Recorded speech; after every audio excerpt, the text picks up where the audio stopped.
ಎಷ್ಟು ಫಾಸ್ಟಾಗಿ ಫ್ಲಿಕ್ ಆಗತ್ವೆ ಅವು. 2500 2600 ಕಿಲೋಮೀಟರ್ ಸ್ಪೀಡು.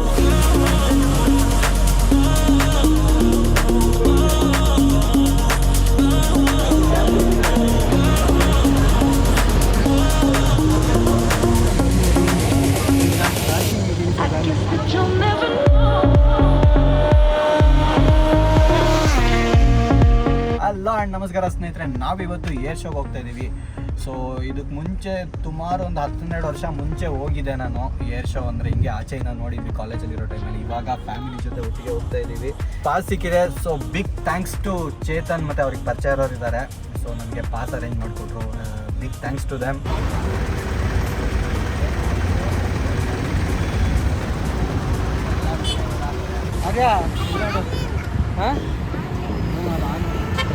ಇಲ್ಲಿ ಬಿಸಿಲಲ್ಲಿ ಇಳಿದು ಒಳಗೆ ಹೋಗೋ ಅಷ್ಟೊತ್ತಿಗೆ ನಿಮ್ಗೆ ಅರ್ಧ ಸಾಕಾಗ್ಬಿಡುತ್ತೆ.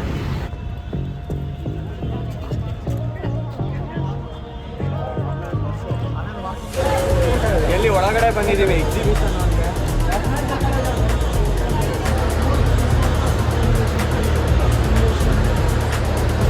ಮೊನ್ನೆ ಬಿಹೈಂಡ್ ಎನಿಮಿ ಲೈನ್ಸ್ ನೋಡ್ದಲ್ಲ, ಡಿಸೈನ್ ಹೋಗೋದು ನೋಡಿ ಹಿಂಗಿರುತ್ತವೆ. ಅದು ರೇಡಾರ್ ಅನ್ಸುತ್ತಂತೆ ಸ್ಟೇಷನು. ಅದು ನಿಂತ್ಕೊಡೋಣಲ್ಲ, ಅದೆಲ್ಲ ನಿಂತ್ಕೊಡಲ್ಲ. ಥ್ಯಾಂಕ್ ಯು ಅಂತ ಅಲ್ಲಿ ಹಿಂಗೆ ಕಾಣ್ತಿದ್ದೀವಿ. ವಿಡಿಯೋ ಮಾಡಿ ಹಿಂಗೆ ಕಾಣ್ತೀವಿ. 10 ವರ್ಷ ಇದೆಯಾ ಇದೆಯಲ್ಲ, ಇದೇ ಹಾಕೊಂಡಿರ್ತಾರೆ. ಹಿಂಗಿರುತ್ತೆ ನೋಡು. ಪ್ರತ್ಯೇಕದು ಏನು ಹಾಕ್ಬಾರ್ದು ಅಂತ ಬೇಸಿಗಿದೆ. ಫುಲ್ಲು ನಾವೇ ಸಿಮ್ಯುಲೇಟರ್ ಯೂಸ್ ಮಾಡಿ ಅವ್ರ ಕೈದು ಆಪ್ರೇಟ್ ಮಾಡಿಬಿಡುತ್ತೆ.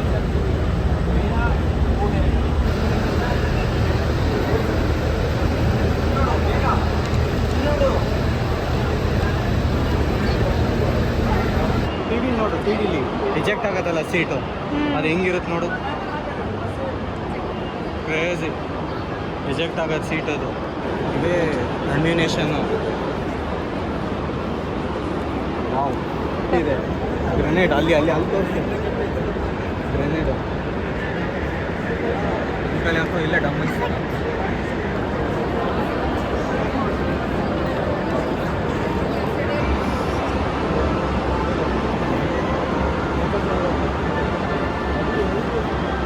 ಓಡಿಸ್ತಾನಂತೀವಿ. ಅದು ವಾಟ್ಸಪ್ ಕೊಡಲ್ಲ ಮಾಡಿ.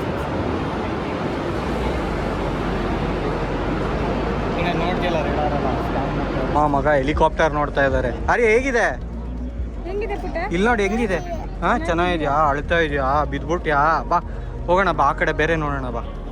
ಸೊ ಈ ಸ್ಪಾಟಿಗೆ ಬಂದರೆ ನೀವು ಫುಲ್ಲು ಒಳಗಡೆ ನಡ್ಕೊಂಡು ಬರಬೇಕು. ಬಂದರೆ ನಿಮ್ಗೆ ಆ್ಯಕ್ಚುಲಿ ಇಲ್ಲೆಲ್ಲ ನಿಮ್ಗೆ ಏರ್ಕ್ರಾಫ್ಟ್ಸು, ಫೈಟರ್ ಜೆಟ್ಸ್, ಹೆಲಿಕಾಪ್ಟರ್ಸು ಎಲ್ಲ ಸಿಗುತ್ತೆ. ಸೊ ಬೇಸಿಕಲಿ ನೋಡ್ಬೋದು ನೀವು ಇಲ್ಲಿ ನೋಡಿ. ಈ ಕಡೆಯಿಂದ ಫುಲ್ಲು ಎಲ್ಲ ಸಿಗುತ್ತೆ. ಇಲ್ಲೇ ಏರ್ ಶೋ ಸ್ಟಾರ್ಟ್ ಆಗೋದು. ಸಕ್ಕತ್ತಾಗಿದೆ. ರೋಡ್ ಹೊಡಿತಾರೆ ಆರಾಮಾಗಿ. ಸುಖ ಇದೆ ಕಣ್ರಪ್ಪ ನೋಡಿ.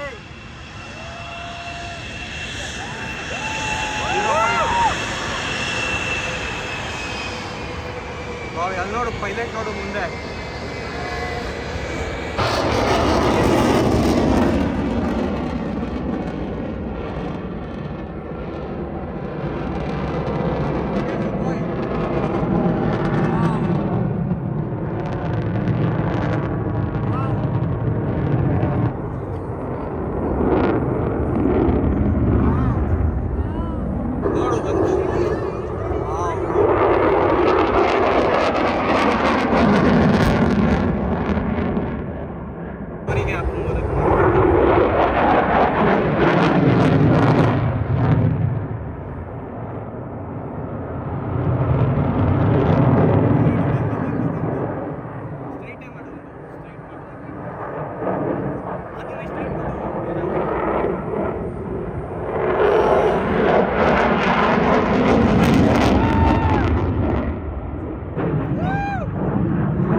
ಪಾಸ್ ಯಾವುದೋ ಒಳ್ಳೆ VIP ಪಾಸ್ ಥರ ಒಳಗಡೆ ಎಂಟ್ರಿ ಇದೆ. ಇಷ್ಟೊತ್ತಂಗೆ ಆಚೆ ಇದ್ವಿ, ಈಗ ಒಳಗಡೆ ಬಂದ್ವಿ.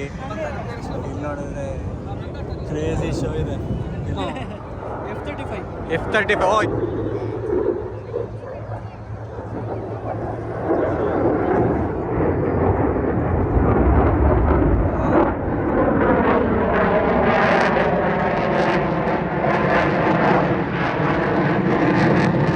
ಲ್ಯಾಂಡ್ ಆಗತ್ತೆ ನೋಡೀಗ.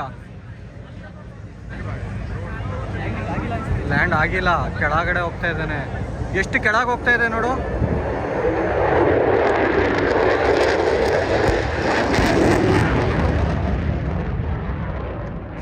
ಲ್ಯಾಂಡ್ ಆಯ್ತು ನೋಡು ಪ್ರೀತಿ, ಲ್ಯಾಂಡು ಇಲ್ಲ, ಇನ್ನೂ ಕೆಳಗೆ ಹೋಗ್ತಾ ಇದ್ದಾನೆ.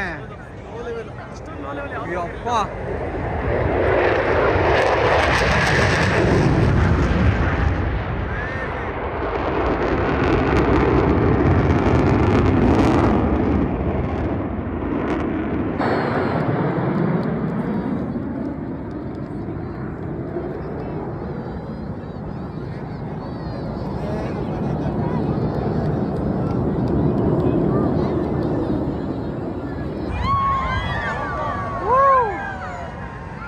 ಬಂತು ನೋಡು ಆರ್ಯ, ಕೆಳಗೆ ಬಂತು ನೋಡು.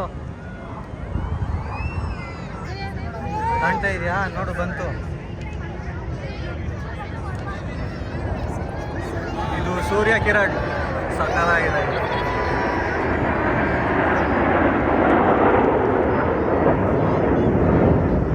ಇಲ್ಲಿ ಏನು ನೋಡಿದೆ? ಹಾಂ ಫೈಟರ್ ಜೆಟ್ ನೋಡಿದ್ಯಾ? ಏನು ಮಾಡ್ತದು?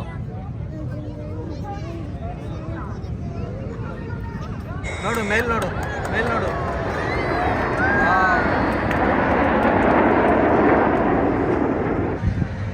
ನೋಡಿ ಎರಡು ಕಡೆ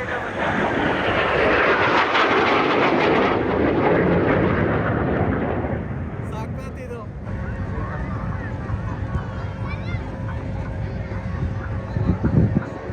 ನೋಡಾರಿ ಸಖತ್ತಾಗಿದೆ.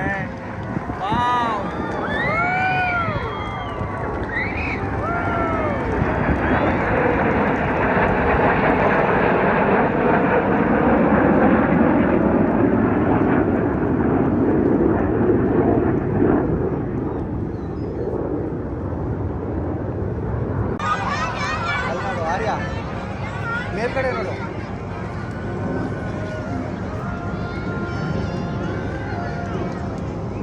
ರಿಮೋಟ್ ಮಾಡು, ಆಟ ಬರ್ತಿಲ್ಲ ಅಂತ.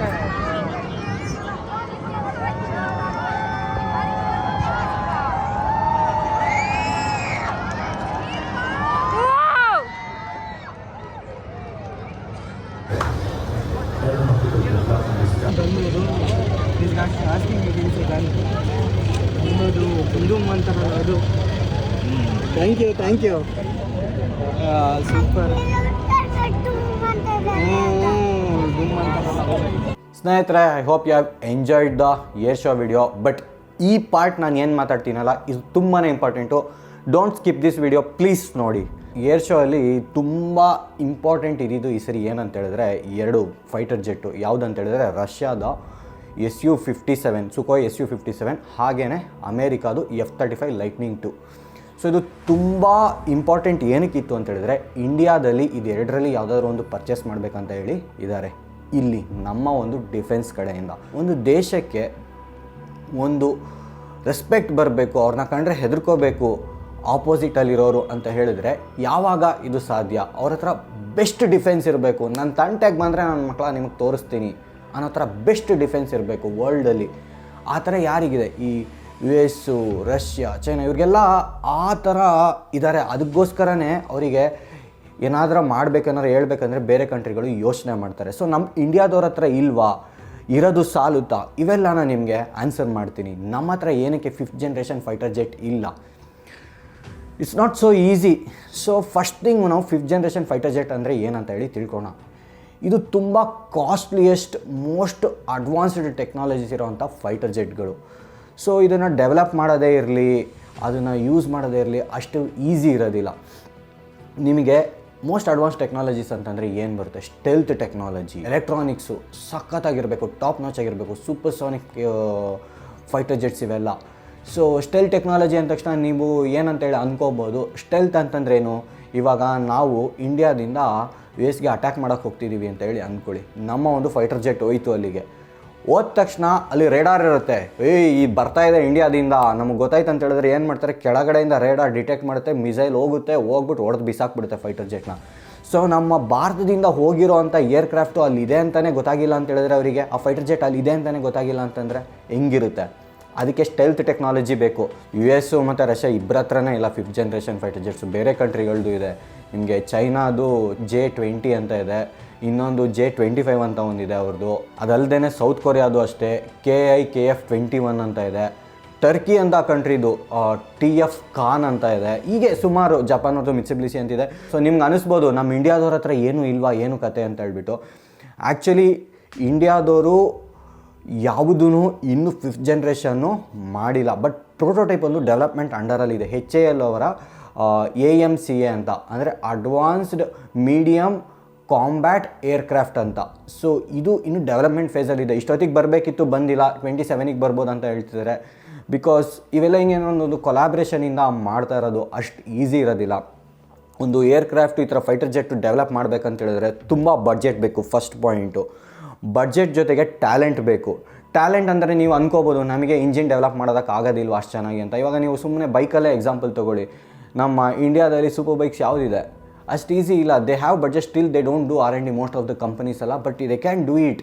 ಅಷ್ಟು ಈಸಿ ಇರೋದಿಲ್ಲ. ಬಟ್ ಇಂಜಿನ್ ಮಾಡೋದಷ್ಟೇ ಇಂಪಾರ್ಟೆಂಟ್ ಅಲ್ಲ, ಅದ್ರದ್ದು ಲಾಂಜಿವಿಟಿ ಇರಬೇಕು, ಹಾಗೇನೆ ರಿಲಯಬಿಲಿಟಿ ಇರಬೇಕು. ಜಸ್ಟ್ ಕೇಪಬಲ್ ಆಗಿಬಿಟ್ರೆ ಸಾಲೋದಿಲ್ಲ. ಸೊ ಇಂಡಿಯಾದವ್ರು ಇವಾಗ ಒಂದು ಒಳ್ಳೆ ಇಂಜಿನ್ ಡೆವಲಪ್ ಮಾಡಿಬಿಟ್ರು ಅಂತೇಳಿ ಅಂದ್ಕೊಳ್ಳಿ, ಅದೆಲ್ಲೋ ಮೇಲೆ ಹೋಗ್ಬಿಟ್ಟು ರಿಲಯಬಲ್ ಇಲ್ಲ ಢಮಾರ್ ಅಂತ ಅಂದ್ಬಿಟ್ರೆ ಗಾನ್ ಕೇಸ್ ಅಲ್ವಾ. It's not so easy. ಅದು ಫಸ್ಟ್ ಆಫ್ ಆಲ್ ರಿಲಯಬಲ್ ಆಗಿರಬೇಕು. ಸೊ ಇಂಡಿಯಾ ಮತ್ತು ಫ್ರೆಂಚು ಎರಡೂ ಸೇರಿ ಒಂದು ಯಾವುದೋ ಡೆವಲಪ್ ಮಾಡ್ತಿದ್ದಾರೆ ಪ್ರೋಟೈಪ್ ಇಂಜಿನ್ ಅಂತಲೂ ನ್ಯೂಸ್ ಇದೆ. ಸೊ 2047 ಅದೇನೋ ಪ್ರಾಜೆಕ್ಟ್ ಆ ಥರ ನಮ್ಮದೇ ಅಂತ ಒಂದು ಬಂದರೆ ಬೆಸ್ಟ್ ಅಂತ ಇರುತ್ತೆ ಅಂತೇಳಿ ನನಗನ್ಸುತ್ತೆ. So next question, Su-57 versus F-35 ಯಾವುದು ಇಂಡಿಯಾ ಚೂಸ್ ಮಾಡಬೇಕಂತ. ಗೌರ್ಮೆಂಟಿಗೆ ನಮಗಿಂತ ಚೆನ್ನಾಗಿ ಗೊತ್ತಿರುತ್ತೆ. So if it is choosing, ನನಗೆ ಅನ್ಸೋದು ಆ್ಯಕ್ಚುಲಿ F-35 ಇನ್ನೂ ಸ್ವಲ್ಪ ಅಡ್ವಾನ್ಸ್ಡ್ ಇದೆ ಕಂಪೇರ್ ಟು Su-57. ಕೆಲವು ಪಾರ್ಟ್ಸಲ್ಲಿ ಮೋರ್ ಸ್ಟೆಲ್ತ್ ಅಂತ ಹೇಳ್ಬೋದು. ಅದು F-35 ಮೋರ್ ಸ್ಟೆಲ್ತ್. ಅದಲ್ಲದೆ ಆ್ಯಕ್ಚುಲಿ US ಅವ್ರ ಹತ್ರ ಇನ್ನೊಂದು F-22 ರಾಪ್ಟರ್ ಅಂತ ಇದೆ. ಆ F-22 ರಾಪ್ಟರು ಅವರು ಫಾರಿನಿಗೆ ಕಳಿಸೋದು ಇಲ್ಲ, ಅದು ಅವೈಲಬಲ್ಲೂ ಇಲ್ಲ. ಅಂದರೆ ಲೈಕ್ ಎಕ್ಸ್ಪೋರ್ಟು ಮಾಡಲ್ಲ, ಪರ್ಚೇಸ್ ಮಾಡ್ತಾರೆ ಅಂತ ಹೇಳಿದ್ರೆ ಬೇರೆ ಕಂಟ್ರಿಯವರು. ಬಿಕಾಸ್ ಪ್ರಾಬ್ಲಿ ಅವ್ರ ಹತ್ರ ಅದು ಇನ್ನೂ ಮೋಸ್ಟ್ ಅಡ್ವಾನ್ಸ್ ಟೆಕ್ನಾಲಜೀಸ್ ಇರ್ಬೋದು. Because they don't want to give everything to other countries ಅಲ್ವಾ. ಸೊ ಅದನ್ನ ಪ್ರಿಸರ್ವ್ ಮಾಡ್ಕೊಳ್ಳೋದಕ್ಕೆ ನೋಡ್ತಾರೆ ಕೆಲವುದು. ಇವಾಗ ನನ್ನ ಹತ್ರ ಬೆಸ್ಟ್ ವೆಪನ್ ಇದೆ, ನಿಮಗೂ ಅದೇ ಬೆಸ್ಟ್ ವೆಪನ್ ಕೊಟ್ಬಿಟ್ಟು ನಾವು ಫೈಟ್ ಮಾಡಿದ್ರೆ ನೀವೇ ನಮ್ಮನ್ನ ಸೋಲ್ಸ್ಬಿಡ್ಬೋದಲ್ವಾ. ಸೊ ನಾನೇನು ಮಾಡ್ತೀನಿ, ನನ್ನ ಹತ್ರ ಇನ್ನೂ ಒಂದು ಸ್ವಲ್ಪ ಚೆನ್ನಾಗಿರೋ ನಾನು ಇಟ್ಕೊತೀನಿ, ನಿಮ್ಗೆ ಹೇಳಿರೋದಿಲ್ಲ. F-35 ಅಷ್ಟೇ. ಮತ್ತು ನಿಮಗೆ ಲೈಟ್ನಿಂಗ್ 2 ಅಲ್ಲಿ A ಮತ್ತು B ಮತ್ತು C ಅಂತ ಇದೆ. ಸೊ ಈ ಥರ ವೇರಿಯಂಟ್ಸ್ ಎಲ್ಲ ಸುಮಾರು ಬರುತ್ತೆ. ಹಾಗನ್ಬಿಟ್ಟು Su-57 ಕಡಿಮೆ ಇದೆ ಅಂತಲ್ಲ, ಅದು ಸಖತ್ತಾಗಿರುತ್ತೆ. ಬಟ್ ಏನಂತ ಹೇಳಿದ್ರೆ ನಿಮಗೆ ಕಾಸ್ಟು ತುಂಬಾ ಜಾಸ್ತಿ ಆಗುತ್ತೆ F-35. Su-57 ನಿಮಗೆ ಇವಾಗ ಒಂದು 500 ಕೋಟಿ ಆಚೆ ಈಚೆ ಒಂದಕ್ಕೆ ಅಂತ ಹೇಳಿದ್ರೆ, ಇದು ನಿಮಗೆ F-35 1,000 ಕೋಟಿ ಹತ್ರ ಬರ್ಬೋದು. ಅದು ನಿಮಗೆ ವೆಪನ್ಸ್ ಎಲ್ಲ ಇಲ್ಲದೆ, ವೆಪನ್ಸ್ ಬೇಕಂತ ಹೇಳಿದ್ರೆ ಮತ್ತು 1,500 ಕೋಟಿ ಈ ಥರ ಡಿಪೆಂಡ್ ಇರುತ್ತೆ. ನಾವು ಏನೇನು ತೊಗೊಳ್ತೀವಿ ಕಂಟ್ರಿಯಿಂದ ಆ ಏರ್ಕ್ರಾಫ್ಟ್ ಜೊತೆಗೆ ಅನ್ನೋದ್ರ ಮೇಲೆ ಡಿಪೆಂಡು. ಅದರಲ್ಲೂ ನಮ್ಮ ದೇಶಕ್ಕೆ ಕೊಡುವಾಗ ಏನಾರು ಅದು ಇದು ಬೇರೆ ಹಳೆ ಪಾರ್ಟ್ಸು ಅಂತ ಆ ಥರ ಹೇಳೋಕ್ಕಾಗಲ್ಲ. ಹಳೇದನ್ನೋದಕ್ಕಿಂತ ಸ್ವಲ್ಪ ಲೋ ಕ್ವಾಲಿಟಿ ಪಾರ್ಟ್ಸ್ ಎಲ್ಲ ಹಾಕಿದರೆ ನಮಗೆ ಅದು ಗೊತ್ತೇ ಆಗೋದಿಲ್ಲ. So we have to be very very very careful. ಅದಕ್ಕೆ ನಮ್ಮ ಇನ್ಹೌಸ್ ಪ್ರಾಜೆಕ್ಟ್ಸ್ ಬಂದು ಈ ಥರ ಎಲ್ಲ ಡೆವಲಪ್ ಮಾಡಿದ್ರೆ ಸಖತ್ತಾಗಿರುತ್ತೆ ಅಂತೇಳಿ ನನಗನ್ಸುತ್ತೆ. ಇನ್ನೊಂದು, ಇವೆಲ್ಲ ಆ್ಯಕ್ಚುಲಿ ಸಖತ್ತು. ನೀವು ಎಲ್ಲೋ ಒಂದು ಮೂವಿಲಿ ನೋಡ್ತಾ ಇರ್ತೀರಾ, ಎಲ್ಲೋ ಒಂದು ಕಡೆ ಎನಿಮಿ ಏರ್ಕ್ರಾಫ್ಟ್ ಬರುತ್ತೆ ಅಂತ ಹೇಳಿ ಗೊತ್ತಾಗುತ್ತೆ, ತಕ್ಷಣ ಕಾಲ್ ಆಗ್ತಾರೆ ಈ ಡಿಫೆನ್ಸ್ ಕಡೆಯಿಂದ ಎಲ್ಲ, ಏರ್ಕ್ರಾಫ್ಟ್ ಬಂದಿದೆ ಹಿಂಗೆ ಹೋಗಿ ಅಟ್ಯಾಕ್ ಮಾಡಿ ಅಂತ. ಆ ಕಂಟ್ರಿದು ಏರ್ಕ್ರಾಫ್ಟ್ ಚೇಂಜ್ ಮಾಡ್ಕೊಂಡು ಹೋಗುತ್ತೆ. ಸೊ ಇವೆಲ್ಲ ಸಖತ್ತು ಫಾಸ್ಟ್ ಕೂಡ ಇರುತ್ತೆ. ಸೊ ಫಾರ್ ಎಕ್ಸಾಂಪಲ್ಲು ನಿಮಗೆ ಇದಕ್ಕೆ ಮ್ಯಾಕ್ಸ್ ಸ್ಪೀಡ್ ಅಂತೇಳಿ ಕರೀತಾರೆ. ಮ್ಯಾಕ್ಸ್ ಸ್ಪೀಡ್ ಮೇಲೆ ಹೆಂಗೆ ಕಂಪ್ಯಾರಿಸನ್ ಮಾಡಬೇಕಂದ್ರೆ ಸೂಪರ್ಸಾನಿಕ್ ಮತ್ತು ಸಬ್ಸಾನಿಕ್ ಅಂತೇಳಿ ಬರುತ್ತೆ.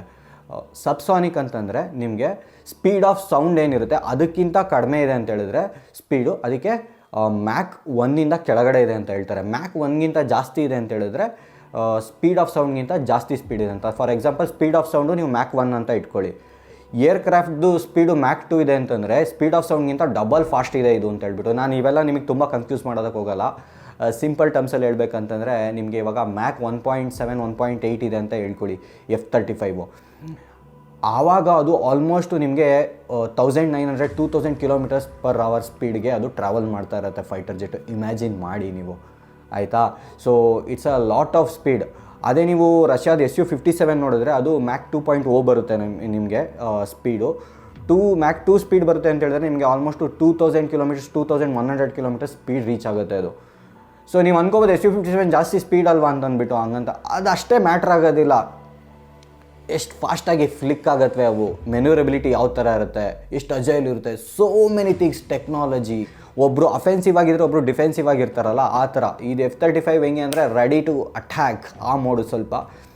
ಇದು ಅಟ್ಯಾಕ್ ಮಾಡೋದಕ್ಕೆ ಬಂದರೆ ನಾವು ಸ್ವಲ್ಪ ನೋಡ್ಕೊಳ್ತೀವಿ ಇರಿ ನಿಮ್ಮನ್ನ ಅನ್ನೋ ಥರ SU57. But both are really great. ನಾವು ಅದನ್ನು ಥಿಂಕ್ ಮಾಡೋದಕ್ಕೂ ಆಗೋದಿಲ್ಲ.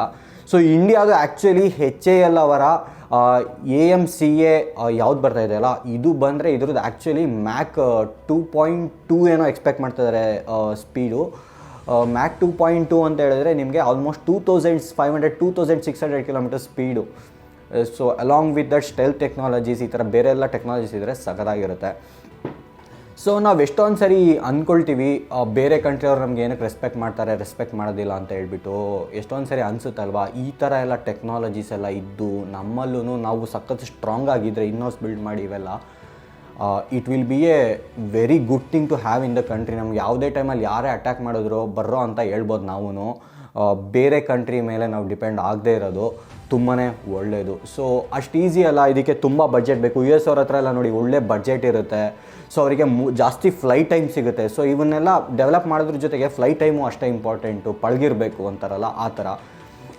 ಇನ್ನೊಂದು ನಮಗೆ ಏನು ಗೊತ್ತಾ ಪ್ರಾಬ್ಲಮ್ ನೋಡಿ, ಇವೆಲ್ಲ ನಾವು ಆ್ಯಕ್ಚುಲಿ ಈ ಥರ ಪರ್ಸ್ಪೆಕ್ಟಿವಲ್ಲಿ ಥಿಂಕ್ ಮಾಡ್ತಾ ಹೋದಾಗ ನಿಮ್ಗೆ ಇನ್ನೂ ಕೆಲವುದೆಲ್ಲ ಗೊತ್ತಾಗುತ್ತೆ. ನಾನು ಯಾವ ಗೌರ್ಮೆಂಟ್ಗೂ ಪಾಯಿಂಟ್ ಇಟ್ಕೊಂಡಿಲ್ಲ, ಸಪೋರ್ಟ್ ಮಾಡಿ ಹೇಳ್ತಾ ಇರೋದಲ್ಲ. ಬಟ್ ಇಫ್ ಯು ಅಬ್ಸರ್ವ್, ನಾವು ಜಾಸ್ತಿ ಫೋಕಸ್ ಮಾಡ್ತಾ ಇರೋದು ಯಾವುದ್ರ ಕಡೆ ಫೋಕಸ್ ಮಾಡ್ತಿರ್ತೀವಿ, ಫ್ರೀ ಬೀಸ್ ಕೊಡೋದ್ರ ಬಗ್ಗೆ. ಈ ಥರದ ಕಡೆ ಫೋಕಸ್ಡ್ ಇದ್ದರೆ ಏನಾಗುತ್ತೆ ಗೊತ್ತಾ, ನಿಮಗೆ ಆ್ಯಕ್ಚುಲಿ ಏನು ಅಮೌಂಟ್ ಬರುತ್ತೆ ಟ್ಯಾಕ್ಸು, ಇದರಿಂದ ಈ ಥರ ಒಂದು advance technologies, infrastructure, development side focus ಮಾಡೋದಕ್ಕೆ ಬಡ್ಜೆಟ್ ಸಾಲಲ್ಲ. ಅವಾಗ ಏನಾಗುತ್ತೆ, ನಾವು ತುಂಬ ಹಿಂದೆ ಇರ್ತೀವಿ.